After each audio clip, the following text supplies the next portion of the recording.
আল্লাহ রাব্বুল আলামিন মুমিন বান্দাদেরকে যত যুদ্ধের মধ্যে আল্লাহ পাক বিজয় দান করেছেন, সমস্ত যুদ্ধের মধ্যে আল্লাহ রাব্বুল আলামিন মুমিন বান্দাদের অন্তর দেখেছেন, নিয়ত দেখেছেন।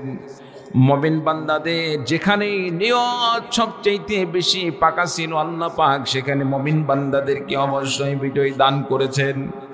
যেমন লক্ষ্য করে দেখুন, আল্লাহ রাব্বুল আলামিন বদর যুদ্ধে সামান্য ৩১৩ জন আল্লাহ রাব্বুল আলামিন ৩১৩ জন সাহাবীকে মুজাহিদদেরকে হাজার অধিক কাফের মুশরিকদের বিরুদ্ধে আল্লাহ রাব্বুল আলামিন বিজয় দান করেছিলেন। এর মাধ্যমে স্পষ্ট হয়ে যায় মুমিন বান্দা কোনোদিন সংখ্যার মাধ্যমে বিজয় অর্জন করে নাই। মুমিন বান্দা সবেমাত্র বিজয় অর্জন করেছে নিজের ঈমানের দ্বারা, নিজের কিনের দ্বারা, নিজের বিশ্বাসের দ্বারা। চিৎকার দিয়ে বলুন ঠিক কি না? আমার ভাইরা, আমার বন্ধুগণের জন্য হেনমন্য হওয়া যাবে না, দুর্বল হওয়া যাবে না।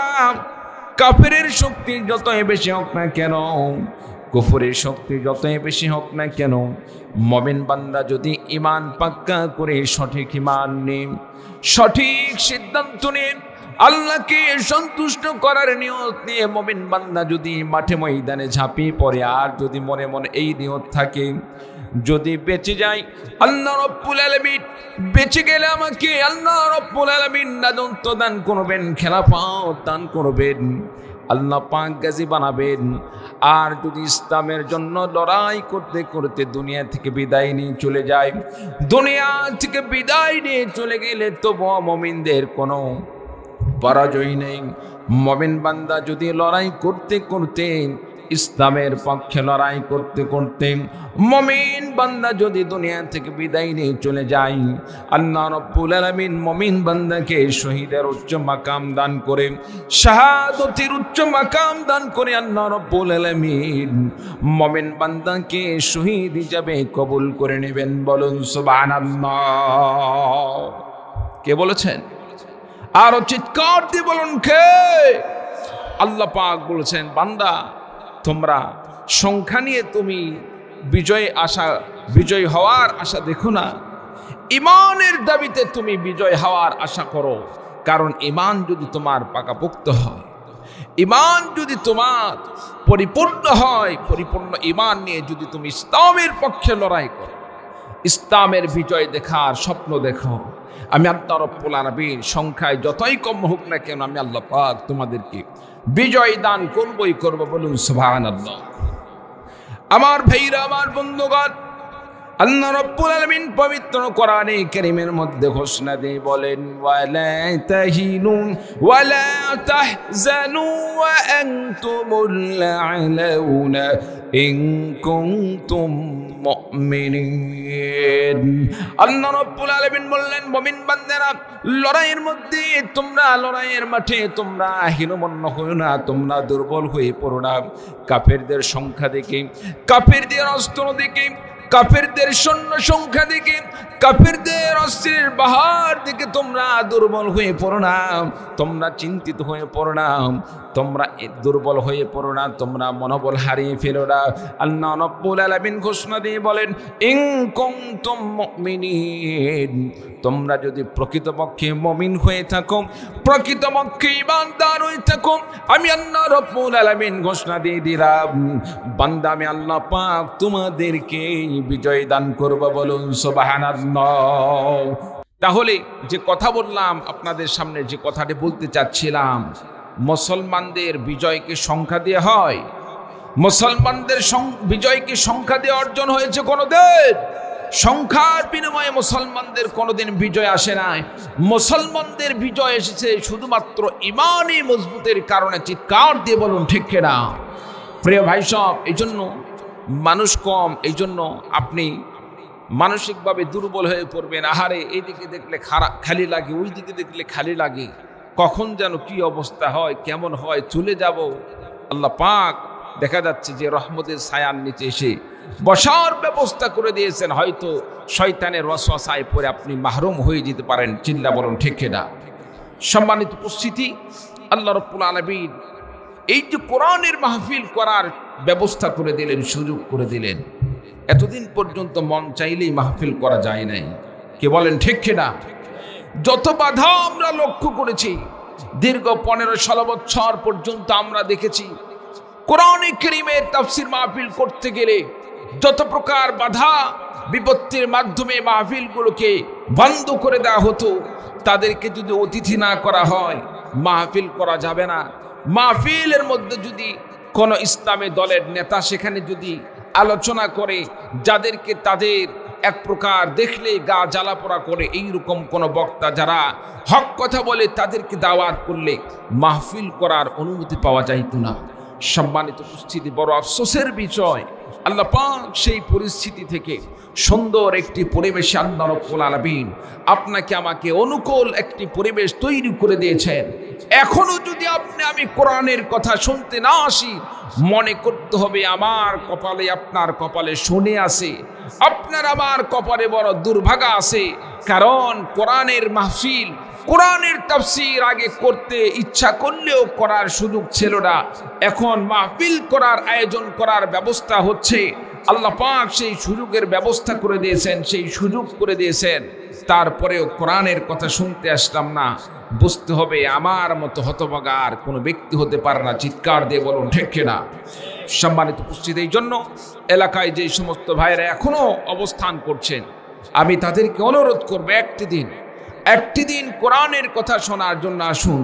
দলমত নির্বিশেষে, হিংসা বিদ্বেষ বাদ দিয়ে কোরআনের ভালোবাসায়, ইসলামের ভালোবাসায় যুবক ভাইদেরকে বলবো, যুবক ভাই তুমি তো তোমার পরিচয় হযরত হামজা রাদিয়াল্লাহু তাআলা আনহুর মতো, তোমার পরিচয় হওয়া দরকার হযরত ওমর রাদিয়াল্লাহু তাআলা আনহুর মতো। ইসলামের পক্ষে দলমত নির্বিশেষে তুমি সব কিছুকে বিলীন করে দিবে। আজকে তুমি কেন মাহফিল থেকে দূরে সরে আসো? আমার বাবাজিরা এখনো পর্যন্ত যারা বাড়িতে আছেন, দোয়া করি আল্লাহ পাকের কাছে আপনি তাড়াতাড়ি চলে আসুন। আল্লাহ পাক ইচ্ছা করলে আজকের এই মাহফিলের উসিলায় আপনাকে আমাকে হেদায়েত দিয়ে আল্লাহ পাক পরিপূর্ণ মুমিন হিসাবে কবুল করতে পারেন। চিৎকার দিয়ে বলুন ঠিক কিনা? সম্মানিত উপস্থিতি, এতদিন পর্যন্ত কোরআনের মাহফিল বাধা দেওয়া হতো, সেখান থেকে আজকে আল্লাহ রাব্বুল আলামিন এই কোরআনে কারীমের মাহফিলকে নির্দ্বিধায় করার মতো পরিবেশ দান করেছেন। যিনি এই পরিবেশ দান করলেন তিনি কে? আর জোরে বলেন তিনি কে? কোরআনের মাহফিল যে সময়, এমন একটি সময় ছিল মাহফিল করতে গেলে বাধা দেওয়া হতো, সেই সময় যারা ক্ষমতায় ছিল তাদেরকে ক্ষমতায় কে বসিয়েছিলেন? জোরে বলুন কে? আল্লাহ তাআলা বসিয়েছিলেন। কিন্তু ক্ষমতায় বসার পরে আল্লাহর নাম আর মনে থাকে না, আল্লাহর কথা আর মনে থাকে না।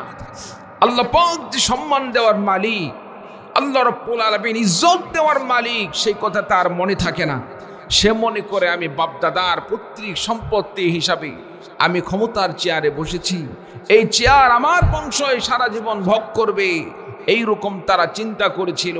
আল্লাহ পাক বেশি বাড়াবাড়ি করার কারণে আল্লাহ রাব্বুল আলামিন এমনভাবে তাদেরকে লাঞ্ছিত করে দেশ থেকে বাহির করে দিয়েছেন, দেশে আসার আর কোনো সুযোগ নেই। আমরা আহ্বান করে আসেন, খালাবনি আসেন, আমরা প্রস্তুত আপনাকে বরণ করে নেওয়ার জন্য। কি বলেন ভাই ঠিক কিনা? সম্মানিত উপস্থিতি, বলুন তো দেখি ক্ষমতা দেওয়ার মালিক কে? আর জোরে বলুন কে? আল্লাহ রাব্বুল আলামিন পবিত্র কোরআনে কারীমের মধ্যে সম্পর্কে বলেন, কুলিল্লাহুম্মা মালিকাল মুলকি তুতিল মুলকা মান তাশাউ ওয়া তানজিউল মুলকা মিম্মান তাশাউ ওয়া তুইজ্জু মান তাশাউ ওয়া তুযিল্লু মান তাশাউ বিয়াদিকাল খায়র ইন্নাকা আলা কুল্লি শাইইন কাদির। আমার ভাইরা, আমার বন্ধুগণ, আল্লাহ রাব্বুল আলামিন বিশ্ব নবীকে ডাক দিয়ে বললেন, तमाम পৃথিবীর মানুষদেরকে আপনি জানিয়ে দিন, কুলিল্লাহুম্মা মালিকাল মুলকি, আল্লাহ পাক হলেন সমস্ত রাজত্বের মালিক, তুতিল মুলকা মান তাশা, যাকে ইচ্ছা করেন তাকে রাজত্ব দান করেন। স্বয়ং আল্লাহ পাক ঘোষণা করলেন, স্বয়ং আল্লাহ পাক ঘোষণা করে দিলেন, আল্লাহ পাক যাকে ইচ্ছা করেন তাকে রাজত্ব দান করেন। ওয়া তানজিউল মুলকা মিম্মান তাশাউ, এবং যাকে ইচ্ছা করেন তাকে রাজত্ব থেকে আল্লাহ রাব্বুল আলামিন তিনি নামিয়ে দেন। আমার ভাইরা, আমার বন্ধুগণ, এর দ্বারা আল্লাহ পাকের কোরআনের বিধান দ্বারা জানা গেল, কোরআনে কারীমের আয়াত দ্বারা স্পষ্ট হয়ে গেল, ক্ষমতা দেওয়ার মালিক যিনি তিনি হলেন কে? আরো চিৎকার দিয়ে বলুন তিনি কে? ক্ষমতা দেখি নামানোর মালিক তিনি কে? আরো চিৎকার দিয়ে বলুন ক্ষমতা থেকে যিনি নামান তার নাম কি? আল্লাহ রাব্বুল আলামিন যাকে ইচ্ছা করেন তাকেই ক্ষমতা দান করেন, যাকে ইচ্ছা করেন তাকেই ক্ষমতা থেকে নামিয়ে দিন। আমার ভাইরা, আমার বন্ধুগণ, শুধু তাই নয়, আল্লাহ পাক আরো ঘোষণা দিয়ে বলেন, ওয়া তুইজ্জু মান তাশাউ ওয়া তুদিল্লু মান তাশাউ বিয়াদিকাল খায়র। আল্লাহ পাক যাকে ইচ্ছা করেন তাকে ইজ্জত দান করেন, যাকে ইচ্ছা করেন তাকেই লাঞ্ছনা করেন, লাঞ্ছিত করেন। বিয়াদিকাল খায়র, সকল কল্যাণ রয়েছে আল্লাহ পাকের হাতে। ইন্নাকা আলা কুল্লি শাইইন কাদির। আল্লাহ রাব্বুল আলামিন বললেন, নিঃসন্দেহে তিনি সমস্ত শক্তির উৎস, সকল ক্ষমতার মালিক হলেন আল্লাহ। আমার ভাইরা, আমার বন্ধুগণ, বর্তমান সমাজে এক শ্রেণীর মানুষরা তারা মনে করে সমস্ত ক্ষমতার উৎস আল্লাহ নয়, সমস্ত ক্ষমতার উৎস জনগণ। এইরকম বিশ্বাসী আমাদের দেশে মানুষ আছে না নাই? সকল ক্ষমতার উৎসকে আর জোরে বলুন কে? আল্লাহ পাক। আজকে আমার দেশে সংবিধানে পর্যন্ত এই কথা লেখা আছে, সকল ক্ষমতার উৎস জনগণ।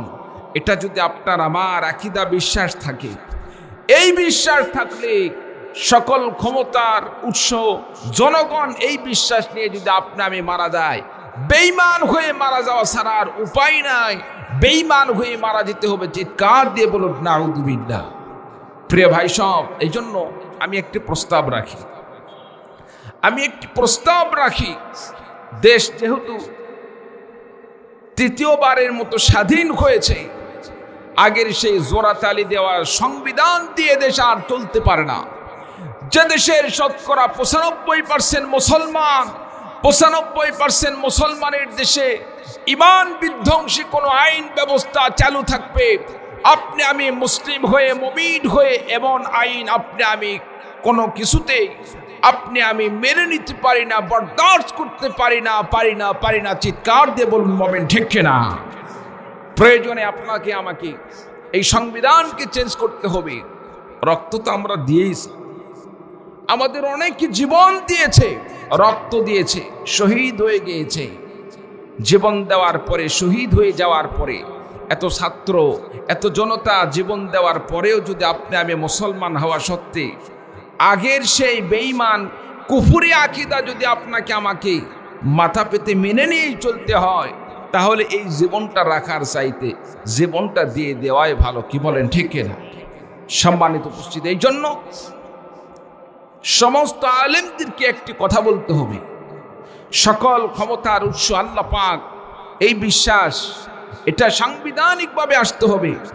যে দেশের শতকরা 95% মুসলমান, সে দেশের মুসলমানদের ঈমান বিধ্বংসী কোনো আকীদা, ঈমান বিধ্বংসী কোনো আইন বাস্তবায়ন হবে, এটা আমরা দেখতে চাই না।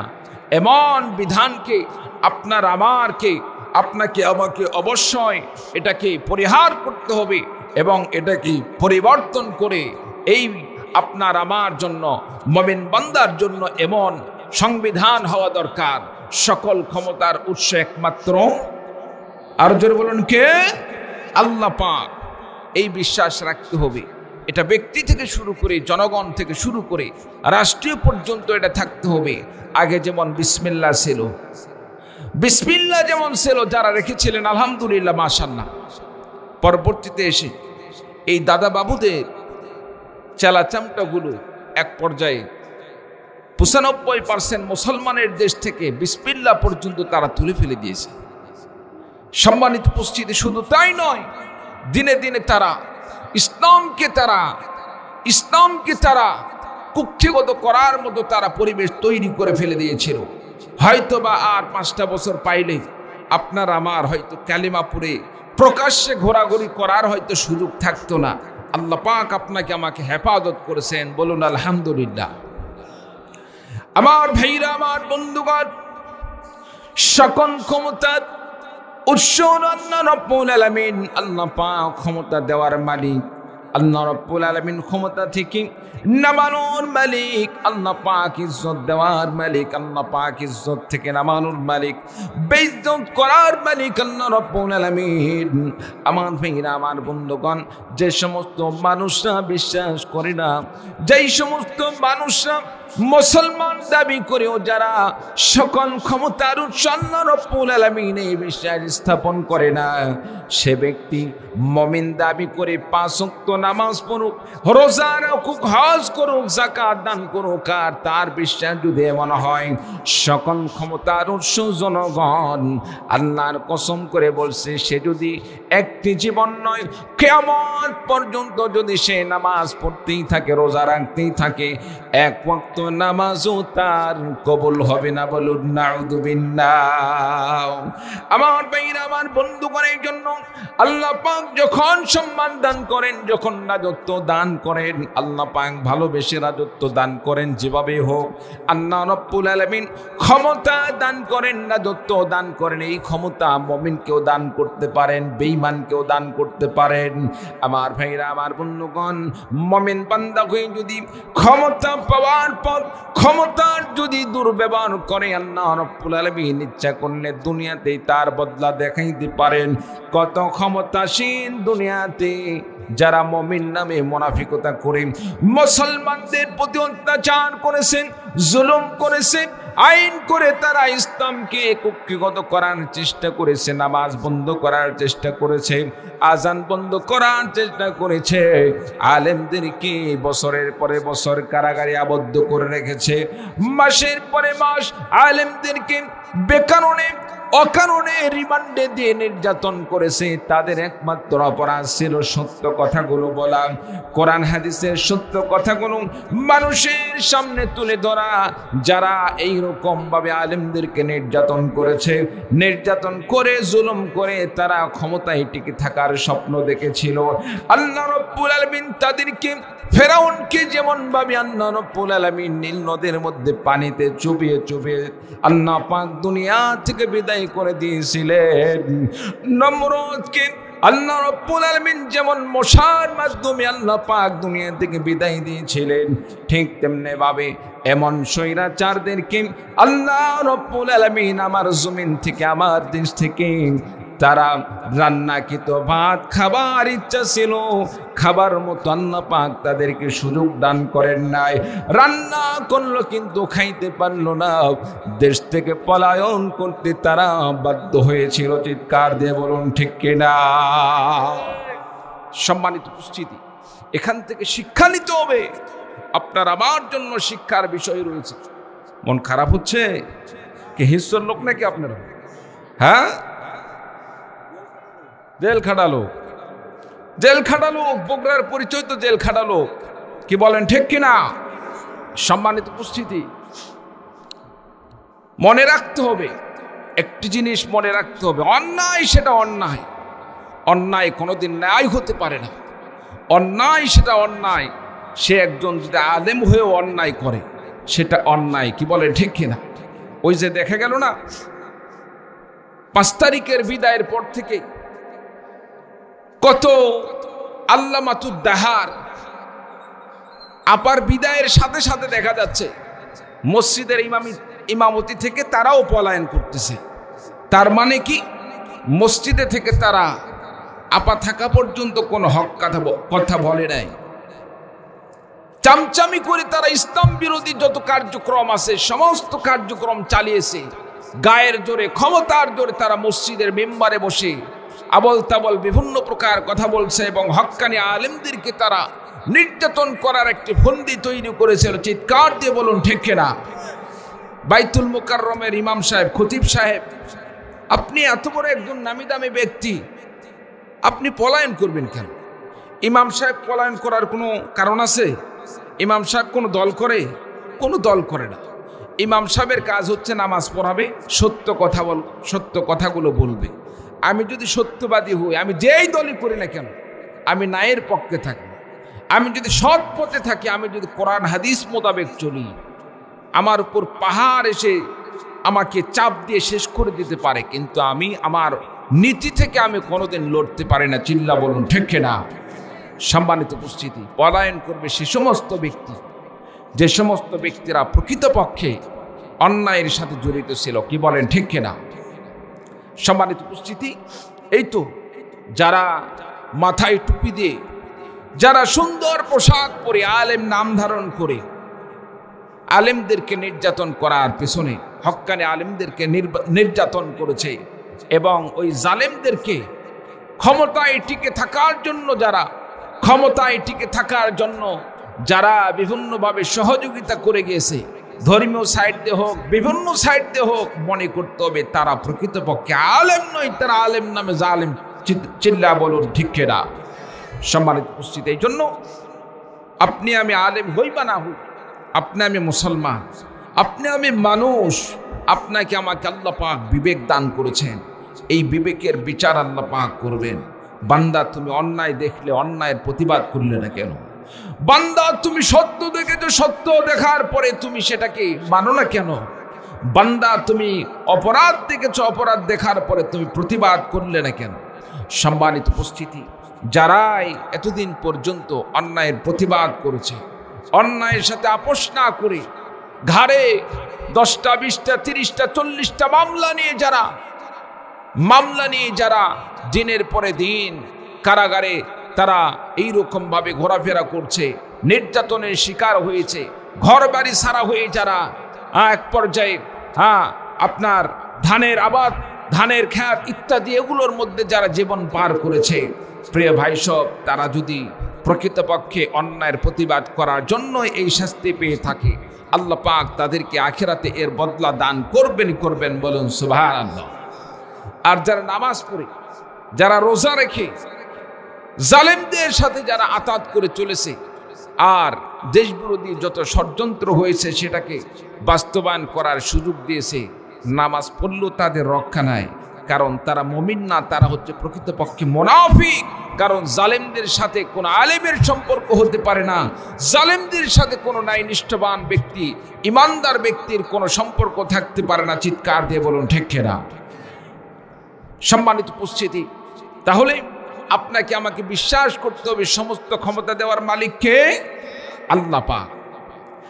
আমার ভাইরা, আমার বন্ধুগণ, যেই সমস্ত মানুষরা বিশ্বাস করে না সকল ক্ষমতার উৎস আল্লাহ রাব্বুল আলামিন, এই সমস্ত ব্যক্তিরা যখন দুনিয়া থেকে বিদায় নিয়ে চলে যাবে, এই সমস্ত মানুষরা যখন দুনিয়া থেকে বিদায় নিয়ে চলে যাবে, এরা যখন হাসরের ময়দানে উঠবে, কিয়ামতের ময়দানে তারা যখন কিয়ামতের ময়দানে পুনরুত্থিত হবে, হাসরের ময়দানে উঠবে, হাসরের ময়দানে ওঠার পরে এই সমস্ত ব্যক্তিরা তখন লক্ষ্য করবেন, আল্লাহ পাক তাদের সম্পর্কে ঘোষণা দিয়ে বলেন, ওয়ালাউ ইয়ারাল লাযীনা যালামু ইদ ইয়ারুনাল আযাব আন্নাল কুওয়াতা লিল্লাহি জামিআ ওয়া আন্নাল্লাহা শাদীদুল আযাব।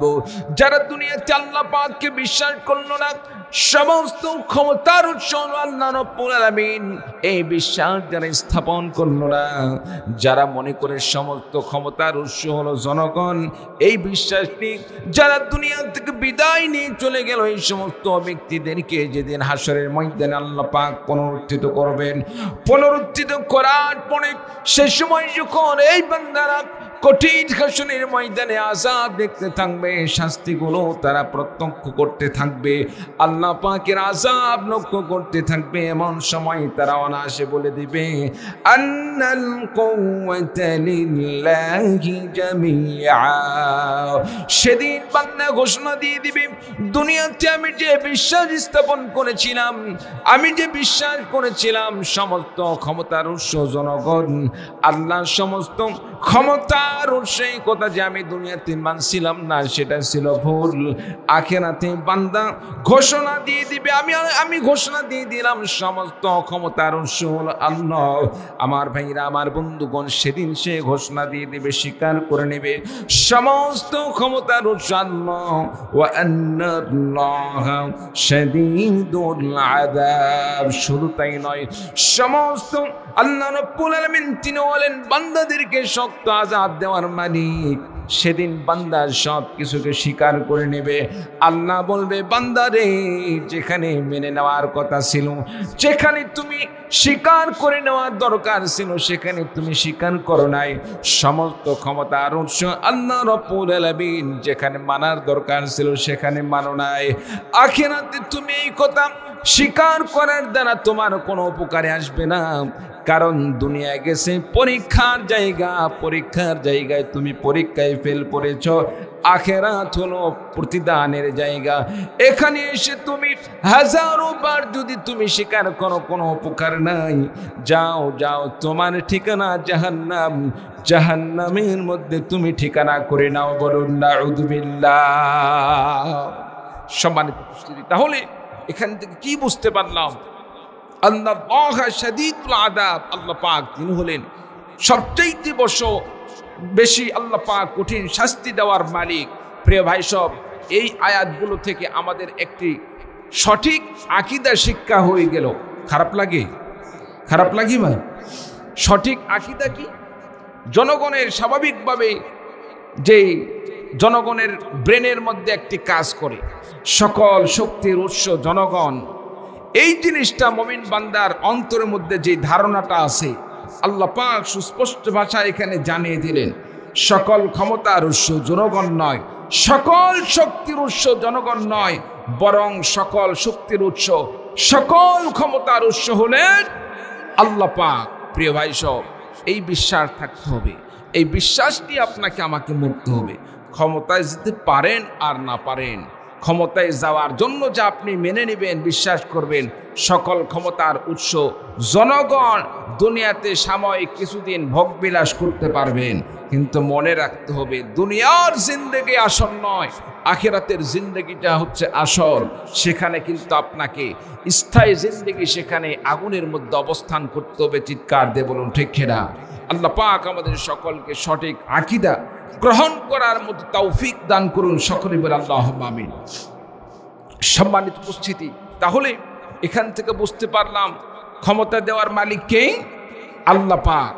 বর্তমানে ডক্টর ইউনূস স্যার, তিনি যে আজকে প্রধান উপদেষ্টা, আজ থেকে 6 মাস 8 মাস আগে তিনি কি ভাবতে পারছিলেন? তিনি কি ভাবতে পেরেছিলেন কোনোদিন বাংলাদেশের প্রধান উপদেষ্টা পদে আসবেন? ভাবার পরিবেশ ছিল না, কারণ সে সময় তো পুরোটা বাংলাদেশ শ্মশানময় অবস্থা ছিল। তিনি ভাবতেই পারেন না আল্লাহ তাআলা তাকে এই জায়গায় নিয়ে আসবে। সম্মানিত উপস্থিতি, এর আগে যত পালা বদল হয়েছে, নির্বাচনের মাধ্যমে হোক আর অন্য কোনো মাধ্যমেই হোক, নির্বাচনের মাধ্যমেও যদি কেউ ক্ষমতার চেয়ারে যায়, নির্বাচনের মাধ্যমে চেয়ারে গেলে সেটাও আল্লাহ পাক সেখানে বসানোর মালিক। নির্বাচন বাদ দিয়ে সিলেকশনের মাধ্যমেও যদি কেউ ক্ষমতার চেয়ারে যায়, এটাও সেখানে ক্ষমতায় বসানোর মালিক কে? আল্লাহ পাক। সম্মানিত উপস্থিতি, এই জন্য আমাদেরকে বিশ্বাস রাখতে হবে সকল ক্ষমতার উৎস আল্লাহ রাব্বুল আলামিন। সুতরাং যারা ক্ষমতায় টিকে থাকার জন্য মানুষদেরকে নির্যাতন করে, জুলুম করে শেষ করে দিয়েছে, দুনিয়ার কেউ বিচার না করলেও আল্লাহ পাক তাদের বিচার একদিন করবেন। চিৎকার দিয়ে বলুন ঠিক কিনা? আমার ভাইরা, আমার বন্ধুগণ, এই জন্য একটি জিনিস মনে রাখতে হবে, ইসলামের পক্ষে থাকতে হলে, কোরআনের পক্ষে থাকলে ইসলামের পক্ষে থাকলে বিভিন্ন প্রকার বাধা আসবে, বিভিন্ন প্রকার নির্যাতন আসবে, অত্যাচার আসবে, জুলুম আসবে। আমার নবী বিশ্ব নবী সাল্লাল্লাহু আলাইহি ওয়াসাল্লাম যখন ইসলামের শুরু লগ্নে দিনের দাওয়াত দান করছিলেন, মক্কা জিন্দেগিতে নবীজি যখন দিনের দাওয়াত দান করলেন, সাহাবায়ে কেরামগণ ইসলাম গ্রহণ করলেন। ইসলাম গ্রহণ করার কারণে কাফির মুশরিকরা আমার নবীজির প্রতি, সাহাবায়ে কেরামদের প্রতি অত্যাচার শুরু করে দিল, জুলুম শুরু করে দিল। এক পর্যায়ে সাহাবায়ে কেরামগণ তারা চিন্তার মধ্যে পড়ে গেলেন, আহারে কবে আল্লাহ পাকের পক্ষ থেকে সুদিন আমাদের আসবে, এই অত্যাচার জুলুম কবে শেষ হয়ে যাবে। সাহাবায়ে কেরামগণ হতাশ হয়ে পড়লেন। আল্লাহ রাব্বুল আলামিন নবীজিকে এবং সাহাবায়ে কেরামদেরকে সান্ত্বনা দিতে গিয়ে সূরাতুল বুরুজ আল্লাহ রাব্বুল আলামিন নবীজির প্রতি নাযিল করে জানিয়ে দিলেন, আল্লাহ রাব্বুল আলামিন ঘোষণা দিয়ে দিলেন, কাতিলা আসহাবুল উখদুদিন নারি যাতিল ওয়াকুদ। আসহাবে উখদুদ যারা মানুষদেরকে, মুসলমানদেরকে, ঈমানদারদেরকে শুধুমাত্র ঈমান আনয়ন করার কারণে যারা আগুনে নিক্ষেপ করে করে মুমিনদেরকে শহীদ করে দিয়েছিল, দুনিয়া থেকে বিদায় করে দিয়েছিল, আল্লাহ রাব্বুল আলামিন ওই জালেম আসহাবে উখদুদদেরকেও আল্লাহ রাব্বুল আলামিন সেই আগুনের মধ্যে দিয়ে পুড়ে শেষ করে দিয়েছে। বলুন নাউযুবিল্লাহ। সম্মানিত উপস্থিতি, আল্লাহ পাক নবীজিকে বললেন, নবী গো ধৈর্য হারা হবেন না, ধৈর্য হারা হবেন না। যারা এই ধৈর্য ধারণ করে, যারা এই ধৈর্য ধারণ করে আল্লাহ পাক তাদেরকে সফল কাম করে। দেখবেন একজন ব্যবসায়ী ভাই নিয়মিত ব্যবসা করে, নিয়মিত দোকান করে, পুঁজি খুব বেশি তা না, মাত্র 1000 টাকা নিয়ে কিছু রসুন, কিছু পেঁয়াজ, তারপরে কিছু দেখা যাচ্ছে মরিচ ইত্যাদি দিয়ে প্রত্যেক দিন সে ব্যবসা করতেছে। নিয়মিত ব্যবসা রাখার জন্য, ধরে রাখার জন্য আল্লাহ তাআলা তাকে আস্তে আস্তে বড় ধরনের একজন ব্যবসায়িক হিসাবে কবুল করেন। কখন আল্লাহ পাক বরকত দান করেন এটা বলা মুশকিল, কি বলেন ঠিক কিনা? ঠিক তেমনি ভাবে মুমিন বান্দা একদিনে 24 ঘন্টা একেবারে নামাজ পড়ে একেবারে উল্টা ফেলে দিলাম, দ্বিতীয় দিন গিয়ে একটা ওয়াক্ত নামাজ পড়লাম না, এইরকম মুমিনের আল্লাহ পাকের কাছে কোনো ফজিলত নেই। বরং ওই মুমিন বান্দা আল্লাহ পাকের কাছে প্রিয়, যে মুমিন বান্দা যথাযথভাবে অল্প আমল হলেও সেটা নিয়মিত করে। বলুন সুবহানাল্লাহ। নবীজি যখন নির্যাতনের শিকার হলেন, আল্লাহ পাক নবীজিকে একটি ঘটনা স্মরণ করে দিলেন, নবী গো আপনি ধৈর্যহীন হবেন না। আজকে যে নির্যাতন হচ্ছে, জুলুম হচ্ছে, এটা যে নতুন কিছু এইরকম নয়। আপনার পূর্বে আরো যে সমস্ত নবী এসেছিল তাদের প্রতিও জুলুম নির্যাতন হয়েছে, সেই সমস্ত নবীর সাহাবীদের প্রতি অত্যাচার হয়েছে, জুলুম নির্যাতন করা হয়েছে, তারাও ধৈর্য ধারণ করেছিল, যার কারণে আল্লাহ তাআলা তাদেরকে বিজয় দান করেছিলেন। আপনিও ধৈর্য ধারণ করুন, আল্লাহ পাক আপনাদেরকে বিজয় দান করবেন। বলুন সুবহানাল্লাহ। আল্লাহ পাক নবীজিকে ধৈর্য ধারণের কথা জানান দিতে গিয়ে আসহাবে উখদুদের একটি ঘটনা আল্লাহ পাক জানিয়ে দেন। এ ভাই বিরক্ত হচ্ছেন? ওঠা বসা করলে খারাপ লাগতেছে, আর আধা ঘন্টার সময় যদি আলোচনা করি, সময় দিবেন না ভাই? সময় দেওয়া যাবে না ইনশাআল্লাহ? আধা ঘন্টার সময় ইনশাআল্লাহ। আসহাবে উখদুদ তারা কারা? তদানীন্তন কালে একজন জালেম বাদশা ছিল, বাদশা ইউসুফ জু নওয়াজ। জালেম বাদশার কাজ কি ছিল? সে নিজেকে রব দাবি করত, নিজেকে প্রভু দাবি করত। বলুন তো আপনার আমার রবের নাম কি? আরো চিৎকার দিয়ে বলুন নাম কি? আল্লাহ রাব্বুল আলামিন। সম্মানিত উপস্থিতি, বাদশা ইউসুফ জে নওয়াজ তার অধীনে একজন জাদুকর ছিল। জাদুকর যখন বৃদ্ধ হয়ে গেল, বাদশার কাছে আবেদন করলেন, বাদশাহ আপনি একজন যুবক দান করেন, যাকে আমি এই জাদুবিদ্যাটা শিখিয়ে যাই, এই জাদুর মাধ্যমে আপনার রাজত্ব টিকিয়ে রাখবেন, সাথে সাথে আমার জাদুবিদ্যাটাও ঠিক থেকে যাবে। আমার জাদুবিদ্যা আমার ইন্তেকালের পরেও, মৃত্যুর পরেও অটুট থাকুক, আমি এই জিনিসটা চাই। বাদশাহ চিন্তা করলো, জাদুকর যে কথা বলছে কথা তো সত্য, এই জন্য তিনি একজন যুবক ঠিক করলেন। যুবক ঠিক করার পরে তাকে, যুবককে বাদশাহ নির্দেশ করে দিলেন, এই বৃদ্ধ এই জাদুকরের কাছে তুমি প্রত্যেক দিন যাবে আসবে আর জাদু শিক্ষা গ্রহণ করবে। প্রিয় ভাই, বন্ধুগণ, বলুন তো দেখি, জাদু শিক্ষা করা এটা হালাল না হারাম? জোরে বলুন, হালাল না হারাম? জায়েজ না না জায়েজ? না জায়েজ। আজকে আমরা একটু বিপদের পড়লেই, একটু বালা মুসিবতের মধ্যে পড়লেই আমরা বিপদ থেকে দূর হওয়ার জন্য, মুক্তি পাওয়ার জন্য আমরা জাদুকরের কাছে গিয়ে জাদু করে নিই। আছে না নাই?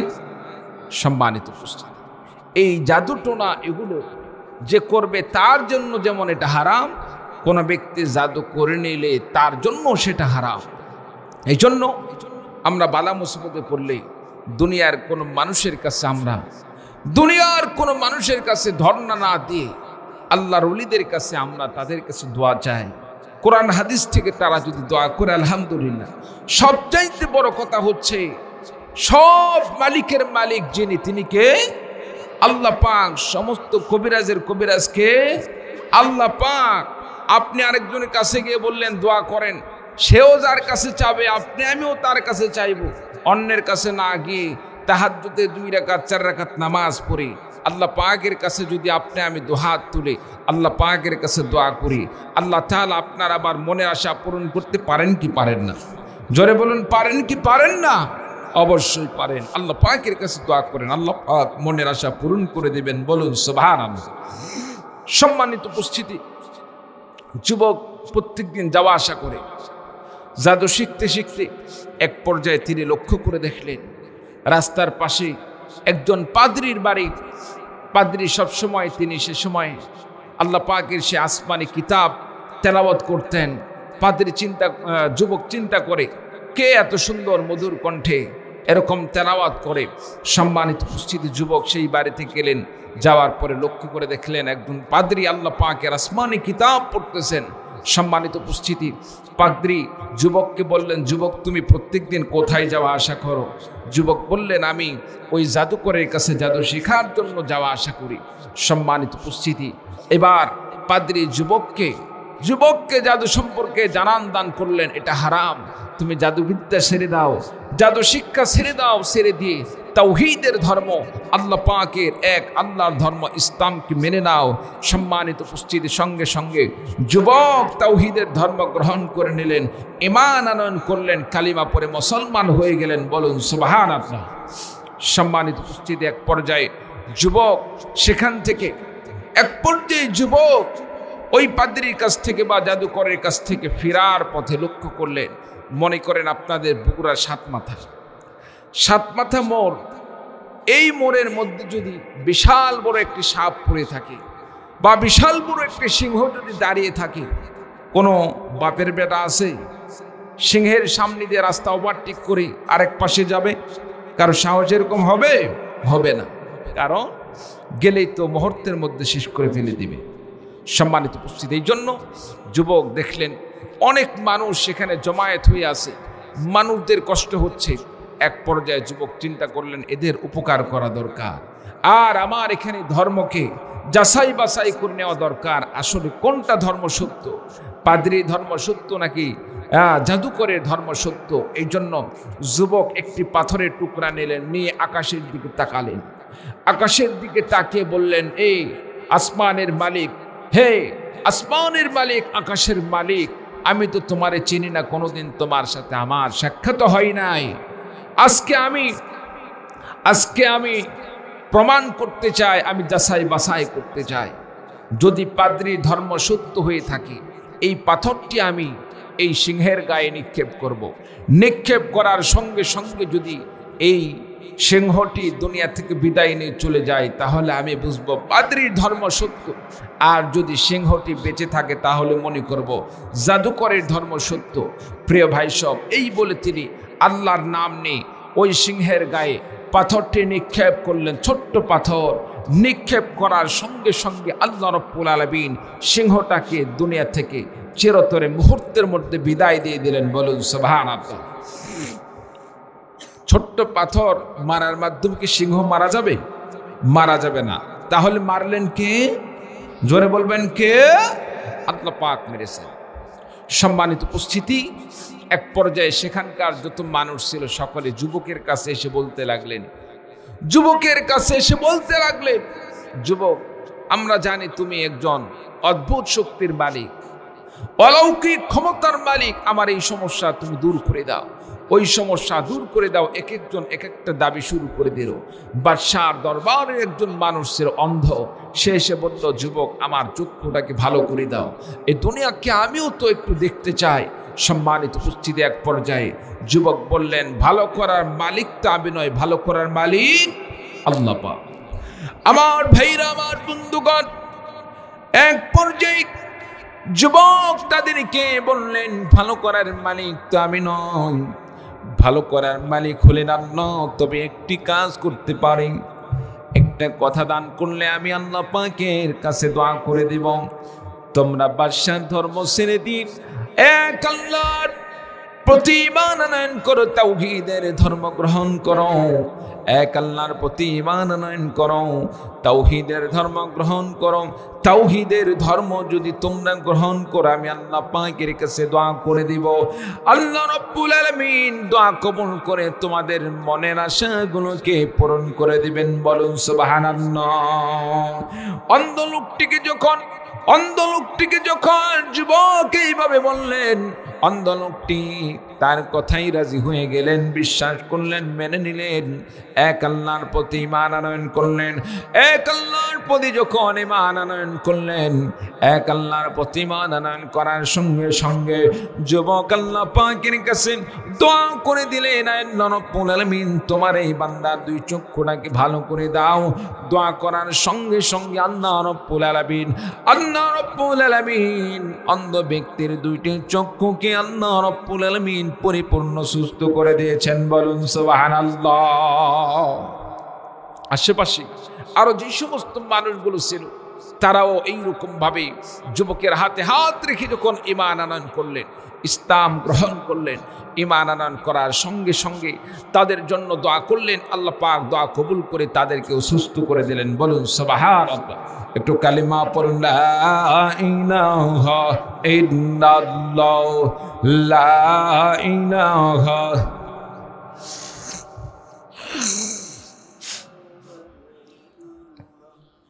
লা ইলাহা ইল্লাল্লাহ, লা ইলাহা ইল্লাল্লাহ মুহাম্মাদুর রাসূলুল্লাহ। সকলে পড়ি সাল্লাল্লাহু আলাইহি ওয়াসাল্লাম। সম্মানিত উপস্থিতি, আস্তে আস্তে কথা যখন বাদশা পর্যন্ত পৌঁছে গেল, অন্ধ লোকটি বাদশার দরবারে গেলেন। বাদশা বললেন, তুমি তো আগে অন্ধ ছিলে, তোমার দুইটি চোখ কোথায় পাইলে? সম্মানিত উপস্থিতি, অন্ধ লোকটি বললেন, আমার দুইটি চোখ আমার আল্লাহ পাক দান করেছেন। বলুন সুবহানাল্লাহ।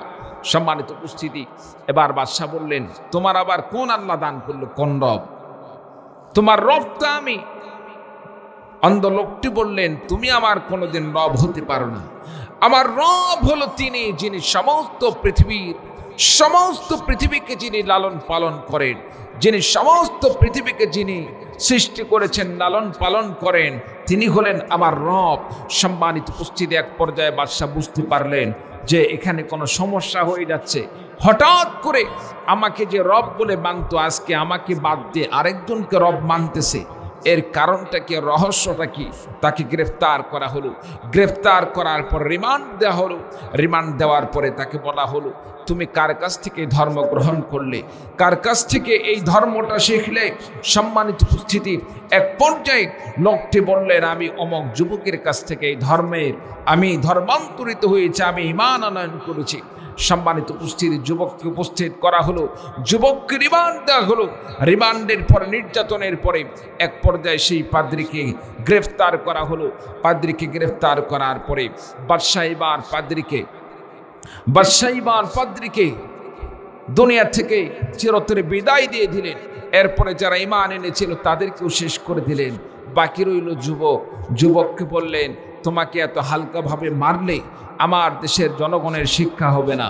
তোমাকে এমনভাবে মারতে হবে যেভাবে মারলে দেশের জনগণ তারা বুঝতে পারবে, শিক্ষা নিতে পারবে।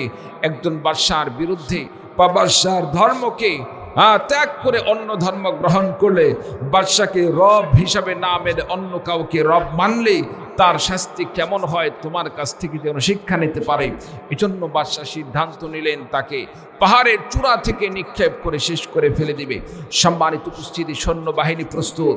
সৈন্যবাহিনীকে নির্দেশ দেওয়া হলো, যাও তাকে পাহাড়ের চূড়ায় নিয়ে যাও, পাহাড়ের চূড়াই থেকে তাকে নিক্ষেপ করে শেষ করে দাও। সম্মানিত উপস্থিতি, রাখে আল্লাহ, জোরে বলেন রাখে আল্লাহ, মারে আল্লাহ, রাখে কি? আমার ভাইরা, আমার বন্ধুগণ, বাদশার লোকেরা এবার যুবককে পাহাড়ের চূড়ায় নিয়ে গেলেন। পাহাড়ের চূড়ায় নিয়ে যাওয়ার পরে যুবককে তারা পাহাড় থেকে নিক্ষেপ করে শেষ করে ফেলে দিবেন। যুবক আল্লাহ পাকের কাছে দোয়া করলেন, আয় আল্লাহ রব্বুল আলামিন, মাবুদ গো, তুমি রক্ষা করার মালিক, তুমি হেফাজত করার মালিক, তারা তো আমাকে মারার জন্য নিয়ে এসেছে। আল্লাহ রব্বুল আলামিন, তুমি যদি আমাকে হেফাজত করো তারা আমাকে কোনোভাবেই মারতে পারবে না, তুমি যদি আমাকে রক্ষা করো তারা কোনোভাবে আমাকে মারতে পারবে না। আল্লাহ পাক, আর তুমি যদি আমাকে বিদায় দিয়ে দাও তারা কোনোভাবে আমাকে হেফাজত করতে পারবে না। আল্লাহ রব্বুল আলামিন, এই জালেমের হাত থেকে আমার মুক্তির ব্যবস্থা করে দাও। যুবক দোয়া করার সঙ্গে সঙ্গে আল্লাহ রব্বুল আলামিন যুবকের দোয়া কবুল করে নিলেন। যুবক আব্দুল্লাহ বিন তামের আল্লাহ পাকের কাছে দোয়া করার সঙ্গে সঙ্গে আল্লাহ পাক দোয়া কবুল করে নিলেন। আমার ভাইরা, আমার বন্ধুগণ, এক পর্যায়ে যারা যুবককে পাহাড় থেকে নিক্ষেপ করে মারার জন্য নিয়ে গিয়েছিল, দেখা গেল তারা নিজেরাই পাহাড় থেকে তারা নিচে পড়ে গিয়ে দুনিয়া থেকে বিদায় নিয়ে চলে গেল। আর যুবক সুস্থ অবস্থায় আবার সেই বাদশার দরবারে ফিরে গেল। বলুন সুবহানাল্লাহ। বাদশার বিষম চিন্তা শুরু হয়ে গেল, টেনশন শুরু হয়ে গেল। কি অবস্থা হলো, যারা মারার জন্য নিয়ে গিয়েছিল তারা দুনিয়া থেকে বিদায় নিয়ে চলে গেল। যুবককে মারার কথা, যুবক জীবিত ফিরে আসলো। আমার ভাইরা, আমার বন্ধুগণ, এক পর্যায়ে বাদশা সিদ্ধান্ত নিল এবার তাকে পাহাড়ের চূড়ায় নয়, এবার তাকে মারতে হবে, সমুদ্রের মধ্যে চুবিয়ে চুবিয়ে মারতে হবে। আমার ভাইরা, আমার বন্ধুগণ, পানিতে চুবিয়ে মারার তারা সিদ্ধান্ত নিল। বাদশা সিদ্ধান্ত নিল, দুনিয়াতে যত জালেম এসেছে, যত স্বৈরাচার গুলো এসেছিল, তারা মানুষদেরকে তাদের মতের বাহিরে গেলে পানিতে চুবিয়ে চুবিয়ে মারার স্বপ্ন দেখে চিৎকার দিয়ে বলুন ঠিক কিনা? আমার ভাইরা, আমার বন্ধুগণ, ফেরাউন বাহিনী যেমন আল্লাহর পয়গম্বর মুসা আলাইহিস সালাতু ওয়াস সালামকে পানিতে চুবিয়ে মারার স্বপ্ন দেখেছিল, যারাই চুবিয়ে মারার স্বপ্ন দেখলো, ওই ফেরাউন বাহিনীর হাত থেকে আল্লাহ রাব্বুল আলামিন মুসা পয়গম্বরকে, আল্লাহ রাব্বুল আলামিন তার বাহিনীকে, মুসা পয়গম্বরের অনুসারীদেরকে নীল নদ পার করে দিলেন। কিন্তু যেই ফেরাউন আমার নবী মুসা পয়গম্বরকে মারার জন্য পিছন থেকে ধাওয়া করেছিল, আল্লাহ রাব্বুল আলামিন ওই ফেরাউনকে নীল নদীর মধ্যে চুবিয়ে চুবিয়ে মারলেন। শুধু তাই নয়, মৃত্যুর সময় পর্যন্ত ফেরাউন তওবা করার ইচ্ছা করেছিল, কিন্তু এমন সময় তওবা করার নিয়ত করলো যে সময় আল্লাহ পাক তওবাকে পছন্দ করেন না, যার কারণে জিবরিল আলাইহিস সালাতু ওয়াস সালাম সিদ্ধান্ত নিলেন এত অপরাধ করার পরে, নির্যাতন করার পরে, জুলুম করার পরে যদি সে তওবা করে ফেলে দেয়, তার শাস্তি হলো না, তার প্রাপ্যটা সে পরিপূর্ণভাবে পাবে না। যার কারণে জিবরাইল আলাইহিস সালাতু ওয়াস সালাম নীল নদীর নিচ থেকে কাদা মাটি তুলে সেই ফেরাউনের মুখের মধ্যে কাদাগুলো নিক্ষেপ করেছিল। চিৎকার দিয়ে বলুন ঠিক কিনা? আমার ভাইরা, আমার বন্ধুগণ, আমার দেশে এমন জালেম ছিল, অত্যাচারী ছিল, যারা কথায় কথায় তাদের মতের বাইরে গেলে আলেমদেরকে, দেশপ্রেমিক জনতাদেরকে, জনগণদেরকে মারবার তারা বলতো অমুক নদীতে গিয়ে ঠুস করে ফেলে দিয়ে সেখানে পানি খাওয়াইয়া চুবাইয়া মারবো। এরকম ছিল কি ছিল না? এরকম ছিল কি ছিল না? ছিল না? সম্মানিত উপস্থিতি, তাদেরও পতন হয়ে গিয়েছে। সুতরাং ক্ষমতা নিয়ে বাড়াবাড়ি আল্লাহ পছন্দ করেন। আমার ভাইরা, আমার বন্ধুগণ, যুবককে এইবার সাগরের মধ্যে নিয়ে যাওয়া হলো, পানিতে চুবিয়ে শেষ করে দিবেন। যারা এই যুবককে পানিতে নিক্ষেপ করে মারার জন্য নিয়ে গেল, এক পর্যায়ে দেখা গেল তারা এই সাগরের মধ্যে ডুবে মারা গেল। যুবক এক পর্যায়ে সে হাসতে হাসতে ওই বাদশার দরবারে আবার সামনে উপস্থিত হয়ে গেলেন। বলুন সুবহানাল্লাহ। বাদশা চিন্তার মধ্যে পড়ে গেলেন, এ কি আশ্চর্যকর যুবক, একে তো মারা যায় না, ঘটনাটা কি, কি কারণে তাকে মারা যায় না? সম্মানিত উপস্থিতি, যুবক বললেন, আমাকে তো মারার খুব শখ আপনার, আমাকে তো এইভাবে মারতে পারবেন না। আপনি যতই চেষ্টা করুন না কেন, আপনার পদ্ধতিতে আপনার চেষ্টায় আমাকে মারতে পারবেন না। আমাকে যদি মারতে হয় আমার তরিকাকে আপনাকে অনুসরণ করে চলতে হবে। আমি যেভাবে মারতে বলবো সেভাবে যদি আপনি মারেন তাহলে আপনি মারতে পারবেন। এবার বাদশা বললেন, তাহলে কিভাবে? এক পর্যায়ে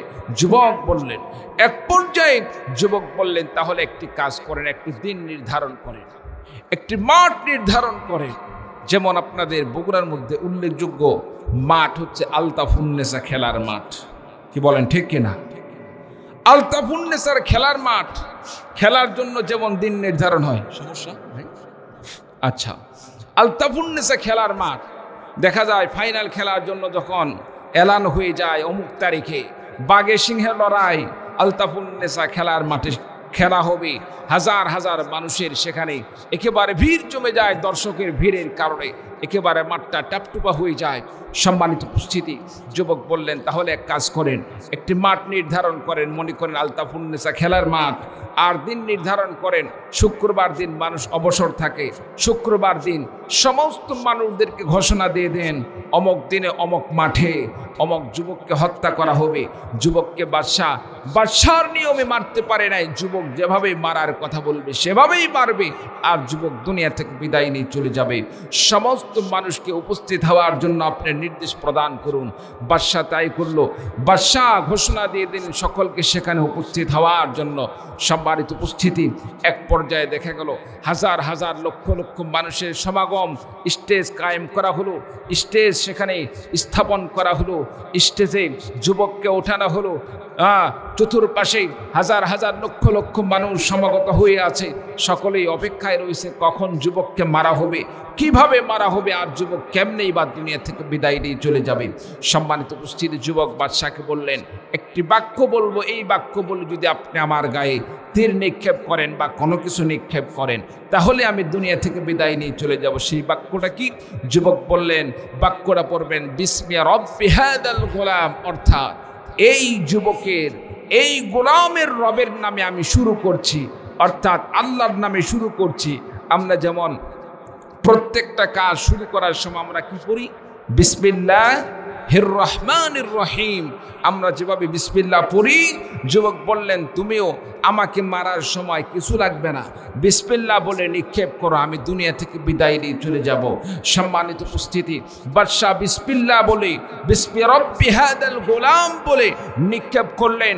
তীর হোক কিংবা অন্য কোনো কিছু হোক, নিক্ষেপ করার সাথে সাথে যুবক মুহূর্তের মধ্যে দুনিয়া থেকে বিদায় নিয়ে চলে গেলেন। বলুন সুবহানাল্লাহ।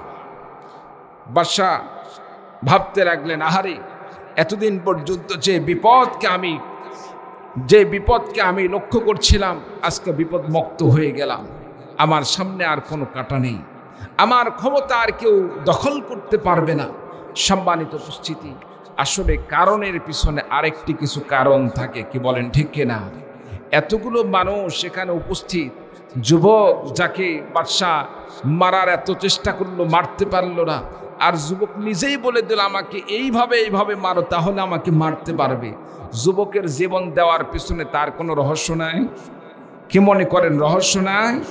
এমনি কি আপনার জীবন বিলীন করে দিবেন?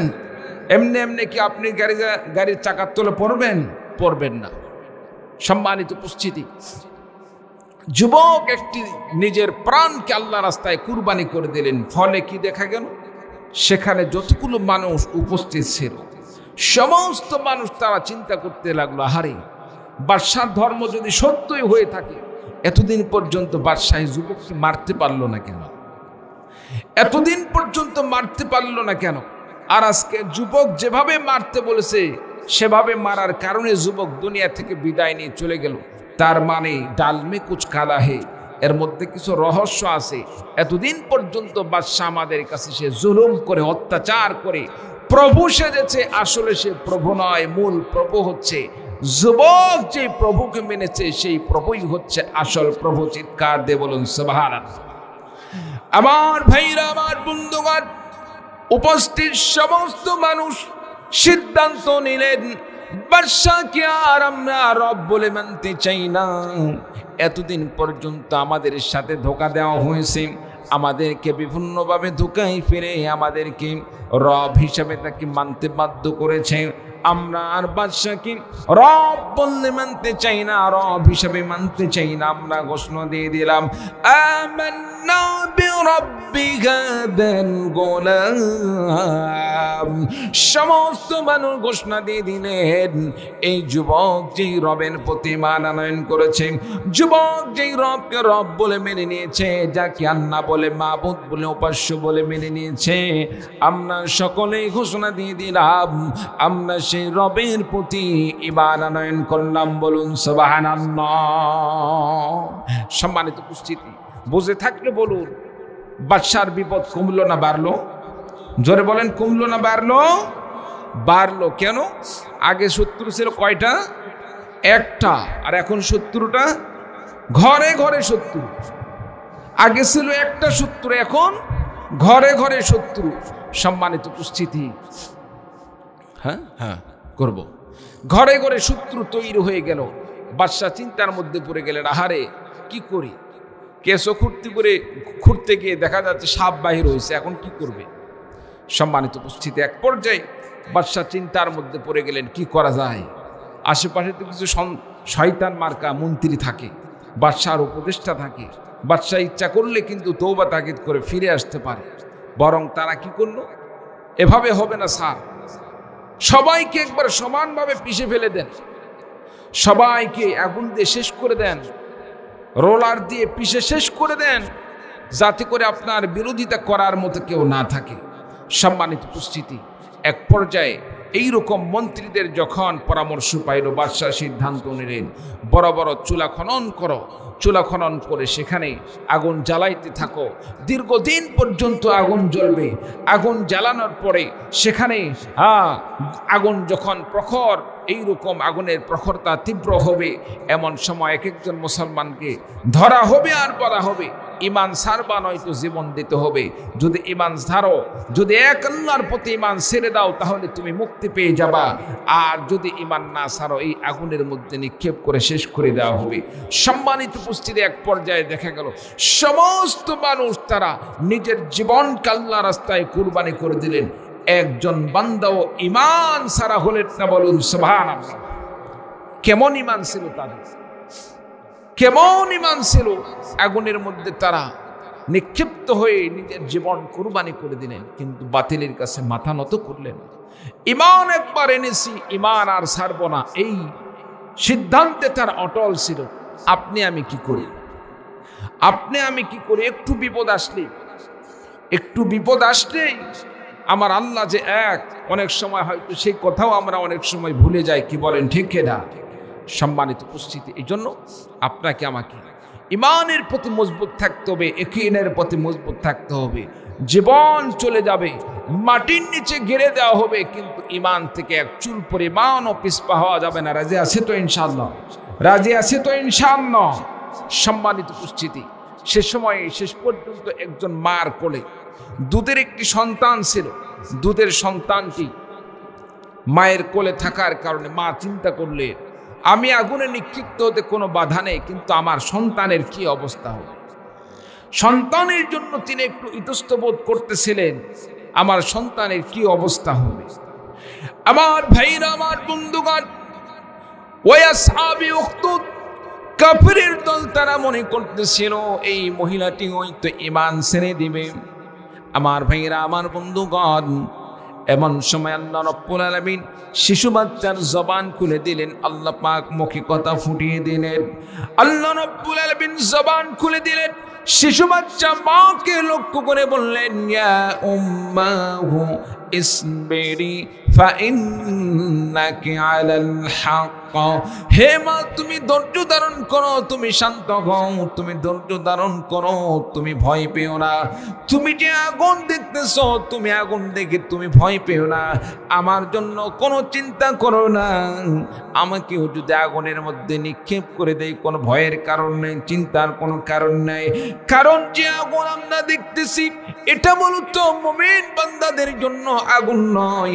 আল্লাহ রাব্বুল আলামিন এই অগ্নিকুণ্ডের মধ্যে আল্লাহ রাব্বুল আলামিন মুমিন বান্দাদের জন্য জান্নাতের বাগান সাজিয়ে রেখেছেন। বলুন সুবহানাল্লাহ। যেমন নাকি আল্লাহ রাব্বুল আলামিন ইব্রাহিম পয়গম্বর আলাইহিস সালাতু ওয়াস সালামের জন্য অগ্নিকুণ্ডকে আল্লাহ রাব্বুল আলামিন আল্লাহ পাক জান্নাতের বাগান বানিয়ে দিয়েছিলেন। ওই আসহাবে উখদুদের হাতে নির্যাতিত এই সমস্ত মুসলমান ইমানদারদের জন্য আল্লাহ রাব্বুল আলামিন জান্নাতের বাগান বানিয়ে দিয়েছিলেন। আমার ভাইরা, আমার বন্ধুগণ, এই সমস্ত মানুষদের মতো তাদের মতো ইমানদার হওয়ার দরকার আছে না নাই? যে আসহাবে উখদুদ এই মুমিন বান্দাদেরকে হত্যা করলো, এক পর্যায়ে দেখা গেল ওই চুলার আগুনগুলো উপরের দিকে দাও দাও করে উঠে চতুর্দিকে ছড়িয়ে পড়লো।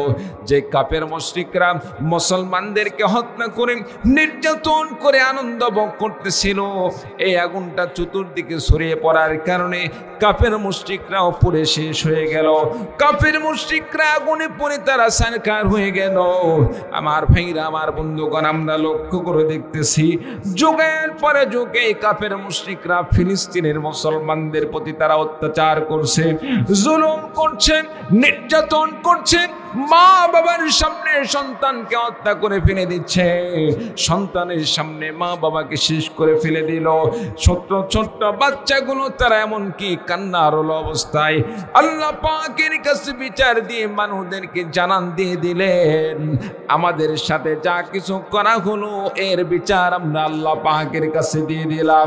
দুনিয়ায় কারো কাছে যদি বিচার না পাই, আল্লাহ পাক বিচার করবেন। এমন অনেক ঘটনা আমরা লক্ষ্য করে দেখছি। আল্লাহ পাক তাদের দোয়াকে কবুল করেন, শিশু বাচ্চাদের দোয়া কবুল করে আল্লাহ রাব্বুল আলামিন তার প্রমাণ আজকে দেখিয়ে দিচ্ছেন।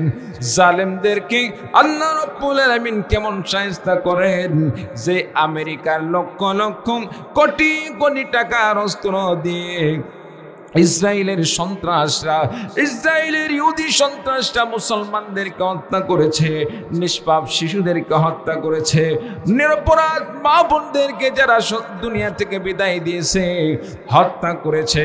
আল্লাহ পাক তার বিচার হিসাবে, তার কিঞ্চিত পরিমাণ শাস্তি হিসাবে আল্লাহ রাব্বুল আলামিন আমেরিকার সেই ক্যালিফোর্নিয়ার আল্লাহ রাব্বুল আলামিন সেই অঞ্চলের মধ্যে এমন আগুন বয়ে দিয়েছেন, আগুন সেটা এমন ভাবে আল্লাহ পাক সরিয়ে দিলেন, সেখানে কোনো প্রকার মানুষ আগুন ধরিয়ে দেওয়ার দরকার হয় নাই।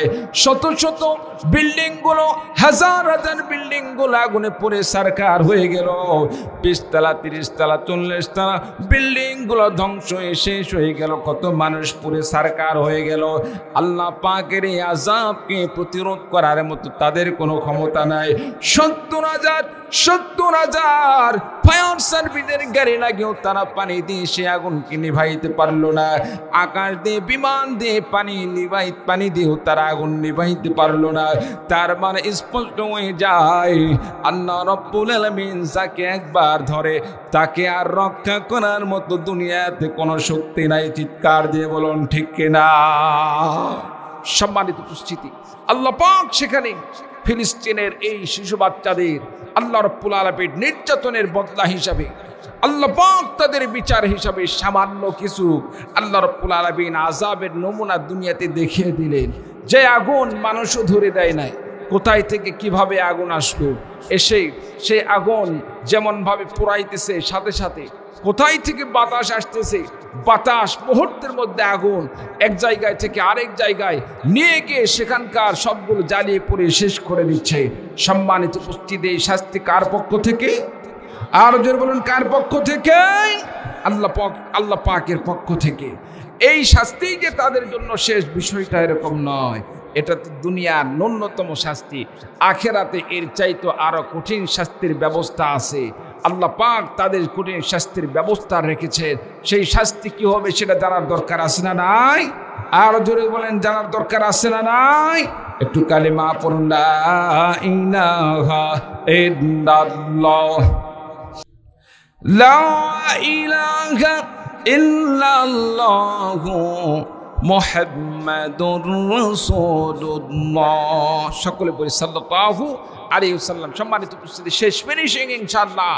যারা মুমিনদের প্রতি অত্যাচার করলো, জুলুম করলো, নির্যাতন করলো, তওবা করলো না, তাদের শাস্তি আল্লাহ পাক কি রেখেছেন সে বিষয়টা আপনাদের সামনে অবশ্যই আমি আলোচনা করব, শেষ ফিনিশিং দিয়ে যাব। কিন্তু আপনাদের কাছে আমার একটি আশা, শেষ পর্যন্ত আপনারা থাকবেন তো? তাহলে যারা মুমিন বান্দাদের প্রতি অত্যাচার করলো, জুলুম করলো, তাদের বিচার কি হবে, আল্লাহ পাক কি বিচার করবেন জানার দরকার আছে না নাই? আমার ভাইরা, আমার বন্ধুগণ, যারা মুমিন বান্দাদের প্রতি অত্যাচার করেছে, জুলুম করেছে, নির্যাতন করেছে, আল্লাহ রাব্বুল আলামিন তাদের সম্পর্কে আল্লাহ পাক ঘোষণা দিয়ে দিলেন, যারা ইমানদারদের প্রতি অত্যাচার করার পরে, জুলুম করার পরে, নির্যাতন করার পরে তওবা করলো না, আমার ভাইরা, আমার বন্ধুগণ, আমার দেশেও যারা আলেমদেরকে রিমান্ড দেওয়ার পরে, মুমিনদেরকে, আলেমদেরকে নির্যাতন করার পরে, কারাগারের মধ্যে অন্যায়ভাবে যুগের পরে যুগ নির্যাতন করার পরে যারা তওবা করলো না, তাদের বিচার কি হবে আল্লাহ পাক ঘোষণা দিয়ে বলেন, ইন্নাল্লাযীনা ফাতানুল মুমিনিনা ওয়াল মুমিনাতি সুম্মা লাম ইয়াতুবু ফালাহুম আযাবু জাহান্নাম ওয়া লাহুম আযাবুল হারিক। আল্লাহ রাব্বুল আলামিন বললেন, নিঃসন্দেহে যেই সমস্ত বান্দারা, যেই সমস্ত মানুষরা, যেই সমস্ত জালেমরা মুমিন বান্দাদের প্রতি অত্যাচার করলো, জুলুম করলো, নির্যাতন করলো, অত্যাচার, জুলুম, নির্যাতন করার পরে তওবা করলো না, আল্লাহ রাব্বুল আলামিন তাদের সম্পর্কে ঘোষণা দিয়ে বলেন, ফালাহুম আযাবু জাহান্নাম, তাদের জন্য রয়েছে জাহান্নামের আযাব, ওয়া লাহুম আযাবুল হারিক। আল্লাহ পাক বললেন তাদের জন্য রয়েছে যন্ত্রণাদায়ক সেই কঠিন দাহমান। আল্লাহ পাক শাস্তির ব্যবস্থা করে রেখেছে, তাদেরকে যন্ত্রণাদায়ক শাস্তির ব্যবস্থা করে রেখেছে। আর যে বান্দা ঈমান আনয়ন করলো, তওবা করলো, আল্লাহ রাব্বুল আলামিন তাদের সম্পর্কে বললেন, ইন্নাল্লাযীনা আমানু ওয়া আমিলুস সালিহাতি লাহুম জান্নাতুন তাজরি মিন তাহতিহাল আনহার যালিকাল ফাওজুল কাবীর।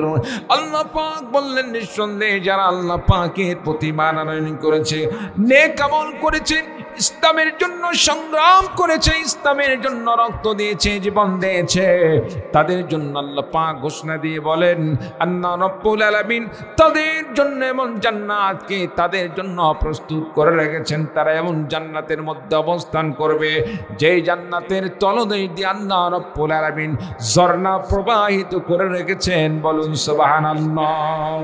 আমার ভাইরা, আমার বন্ধুগণ, এমন জান্নাতকে পাওয়ার জন্য যদি ইসলামের পক্ষে রক্ত দিতে হয়, ইসলামের পক্ষে জীবন দিতে হয়, আলেম ওলামাগণ আপনাকে আমাকে যদি ইসলামের বিজয়ের জন্য, ইসলামকে দেশের সংসদ পর্যন্ত পৌঁছানোর জন্য, কোরআনের বিধানকে সংসদ পর্যন্ত পৌঁছানোর জন্য যদি রক্ত দেওয়ার জন্য আহ্বান করে, জীবন দিতে যদি আহ্বান করে, ইসলামের বিজয়ের জন্য, ইসলামকে প্রতিষ্ঠার জন্য আল্লাহর রাস্তায় রক্ত এবং জীবন দিতে কোন কোন ভাই প্রস্তুত আছেন?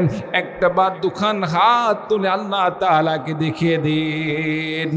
লিল্লাহি তাকবীর, লিল্লাহি তাকবীর। বাস, আল্লাহ পাক কবুল করুন। সকল আল্লাহুম্মা আমিন।